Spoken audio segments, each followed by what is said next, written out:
There's a lot of HR leaders out there listening going, oh yeah, that happened to me today. That happened to me last week. And I think one of the questions on their mind is, how do I get in front of this? How do I get my voice, my involvement to help steer these things? And I'm sure you have some great strategies to share around that. So this is something that I'm super passionate about. I am an advocate for HR leaders having a seat at the table. So much so that I now coach leaders in this space. I coach other consultants in this space, and I train HR leaders to show up in a way that they now have a seat and a voice at the table.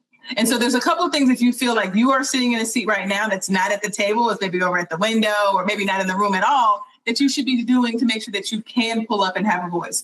The first one is to make sure that you are telling people the data and the information that's relevant to them. So often HR people are storytellers, and that's great, right? But not every senior level leader wants to communicate via anecdotal story.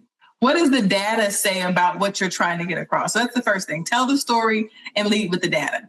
The other thing that's really important for you to do is make sure that you understand who the players are if you're not in the room, on how to get in the room. And this is office politics 101. Who do I need to be aligned with to make sure that even if I'm not in the room, I'm at home sick, or otherwise I wouldn't be there at all, they're still going to tell my story, or they're still going to carry the narrative to help drive the initiatives that I want at the table. So those are the two main things that I would say people need to be doing right now if they're not at the table, but they should be.